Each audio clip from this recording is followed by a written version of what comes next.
E o tema de hoje é muito interessante, principalmente para você agora que está aí com a criançada de férias, mas volta e meia tem uma dificuldade ou outra na vida, e a vida é assim mesmo, a gente tem altos e baixos, e aí você se depara com a dificuldade de falar para os seus filhos sobre coisas difíceis. Por exemplo, separação, falecimento, enfim, e outros assuntos duros, mas que a gente precisa passar para as crianças, mas da forma correta. A nossa produção hoje trouxe uma pessoa muito especial, que é a Natércia Tiba. Ela é psicóloga clínica com 12 anos de experiência em atendimento de crianças, jovens e adultos. Ela também é psicoterapeuta de casais e família, é palestrante na área de relacionamento familiar, colaboradora em diversos livros na área de educação, psicologia e comportamento. Ela é filha do nosso querido Issami Tiba e eu recebo com muito carinho. Natércia, muito obrigada por ter vindo. Olá. Uma honra recebê-la.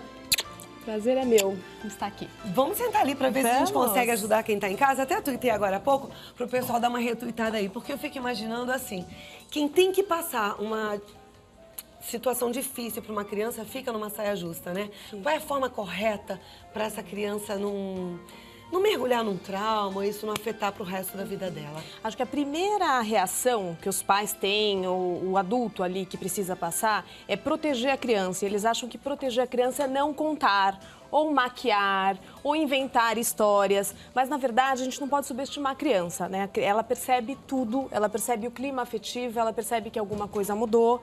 E se ela percebe e a gente não conta a verdade do que aconteceu, para ela gera uma situação de muita ansiedade. Porque ela percebe, mas todo mundo nega. É estranho. E o que é pior, né? Muito pior, porque ela começa a achar que ela não consegue perceber as coisas direito. Então, a gente precisa confirmar. Quando uma coisa ruim acontece, mexe com a família, mexe com o ambiente todo, a gente precisa contar o que aconteceu, mas sempre de acordo com a possibilidade do que ela é capaz de digerir emocionalmente, de lidar. A gente foi até as ruas e conversou com as pessoas para saber como é que elas lidam nessas situações. E eu queria te convidar para assistir junto comigo agora, tá bom? Solta o VT. Dar uma má notícia para um adulto já é difícil, mas para as crianças é preciso ter muito tato. No caso de doenças ou acidentes, se você passar de uma forma errada, pode gerar um trauma. A senhora tem filhos? Tenho. Se você tivesse que dar uma notícia de falecimento, de acidente, uma notícia que fosse ruim, como que você iria fazer isso? Eu iria tentar preparar primeiro, né? Preparar ele para não assustar, né? E como você prepararia? Aí é que é difícil, viu? Prepararia, mas acho que a verdade é sempre poderosa, diria a verdade sim. Como que ele passou por essa experiência? Como que ele lidou com isso? Ele entendeu, aceitou e ainda teve uma atitude maravilhosa, assim, de me apoiar, de ficar do meu lado. Evidentemente negativamente no primeiro momento, mas depois eles ficaram numa boa. Ele estava com uma doença, teve que fazer uma operação, né? Mesmo tendo pouca idade, né?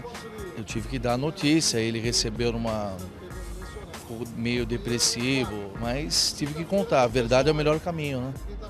Como pudemos ver, cada um tem uma opinião de como fazer isso, mas as instruções de um especialista são muito necessárias. E é verdade, né, Natércia? Então, o que a gente pode falar e passar aí de informação para o pessoal em casa? Então, na verdade, quanto mais novo, menos dados a gente precisa dar, porque ele não tem muita capacidade de elaboração ainda. Então, a gente precisa contar a verdade, mas não ficar criando um monte ou explicando demais, porque a criança não vai conseguir compreender.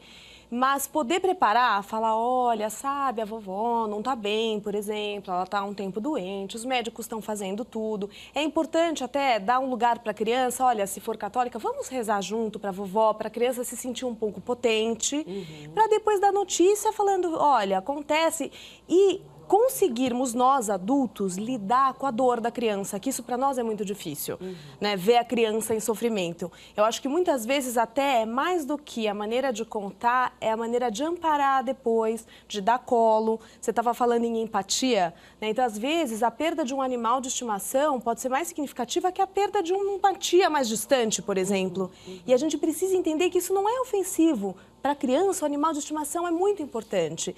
Então, poder acolher a dor, às vezes, é até mais importante do que a forma de comunicar. E esse acolher a dor é validar essa dor? É assim, eu sei que você está sofrendo, eu entendo que você esteja sofrendo, vem aqui, é isso? Sim, é difícil mesmo. Você está se sentindo triste, tem vontade de chorar, é assim mesmo, vai passar, aos poucos vai passar. Como um machucadinho que vai cicatrizando, também o seu vai cicatrizar, só que é no coração. Então, às vezes, até para a criança esse concreto, porque às vezes ela se assusta com tanto sofrimento, porque a criança sofre muito quando perde alguém, por exemplo, e daí você fala, olha, tá doendo muito agora, mas vai passar, confia na mamãe ou no papai ou em quem for, de que isso vai ficar melhor. Calma, deixa a tristeza vir, porque a gente não pode ficar naquela, olha, não, aguenta firme, não sei o quê, não, para de chorar. A gente tem mania, às vezes, né, de chegar e falar assim, passou, para de chorar. Não, não, é o contrário. Vem no meu colo e pode chorar, né, e deixar mesmo que a dor venha, que a tristeza venha.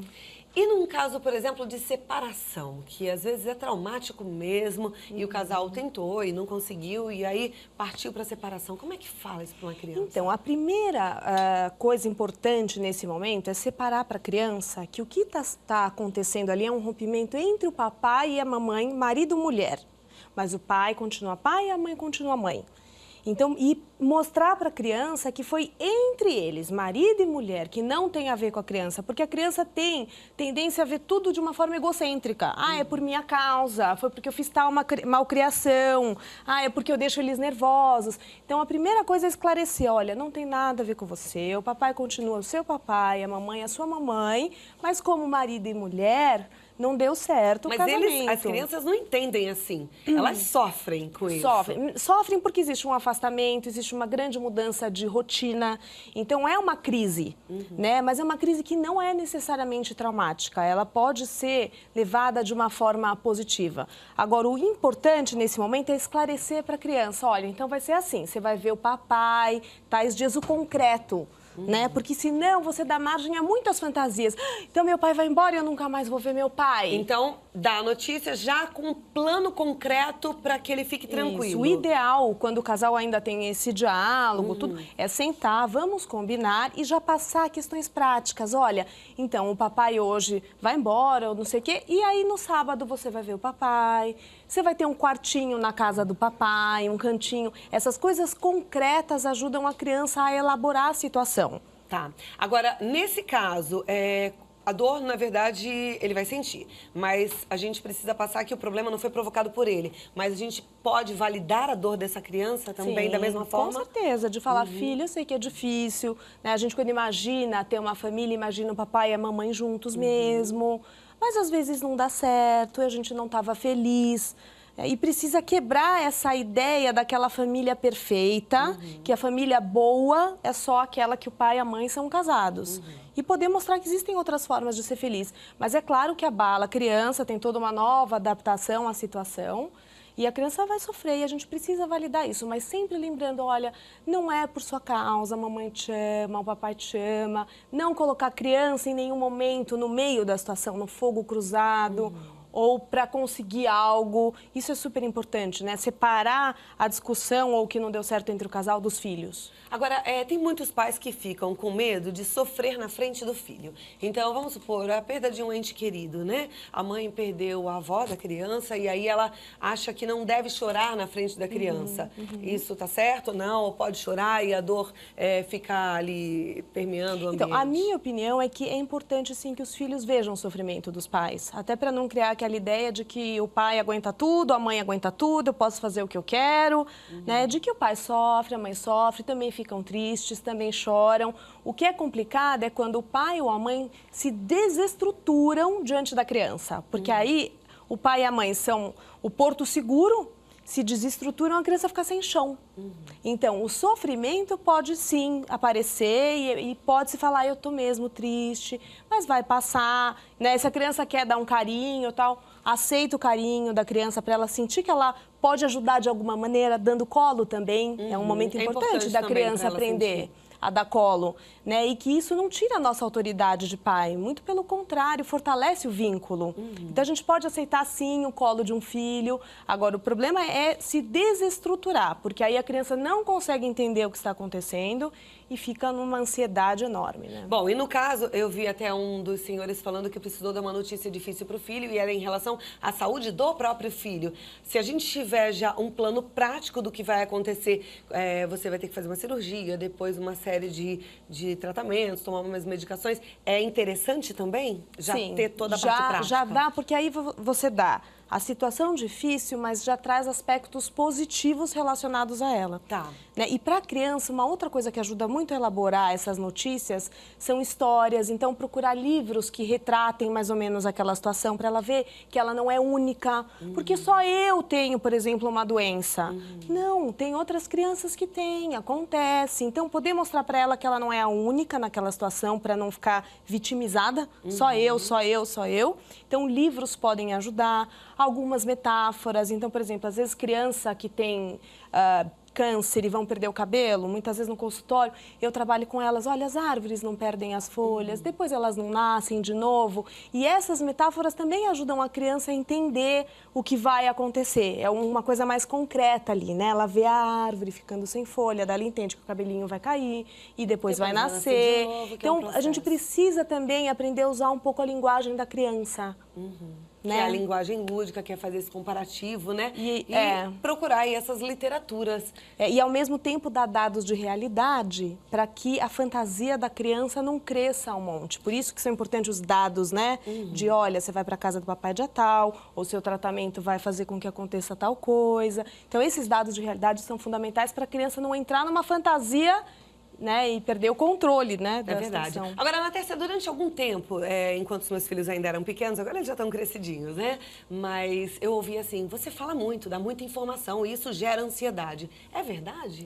Se for um tipo de informação que a criança vai se sentir responsável por aquilo, a criança pode entrar em ansiedade, sim. Mas se é uma informação apenas de explicar para a criança conhecer, aí é muito importante, porque afinal elas nascem sedentas por conhecer, super curiosas. E a gente vai abafando esse lado, abafando. E depois que aqui na escola elas tenham interesse, não vão ter mesmo, a gente vai abafando. Então é importante explicar, falar, contar e manter essa curiosidade de entender as coisas, de porquê. Eu acho muito positivo. Por exemplo, no caso de uma doença, olha, você está com uma doença e essa doença é assim. Explicar um pouco mesmo sobre a doença. Tudo ok? Sim, ok. Porque até o concreto ajuda eles a entenderem muito melhor, né? Ai, papo bom, né? Quando a gente tem uma convidada assim, dá vontade de passar a tarde inteira batendo papo com ela. Você está convidada a voltar mais vezes. Vamos falar mais com prazer. para ajudar aí essas avós, às vezes, que precisam lidar também com os netos, né? E são gerações tão distintas. Eu sei que hoje tem muitas avós que cuidam, que têm aí o privilégio de buscar na escola, levar no balé e essas coisas tão gostosas. Vamos voltar para falar mais desses assuntos também. Vai ser um prazer. Tá bom, Natécia? Olha, Natécia Tiba, psicóloga. O telefone dela é o 38154460 e o site é o www.naterciatiba.com.br. Eu já tô seguindo a Natécia no Twitter, que eu sei que é Natercia_Tiba, certo? É isso mesmo. E aí você pode falar com ela por lá também. Muito obrigada por ter vindo, viu? Foi um prazer. Uma ótima tarde, manda um beijão pro seu pai, que eu adoro. Mando, de paixão, obrigada. querido.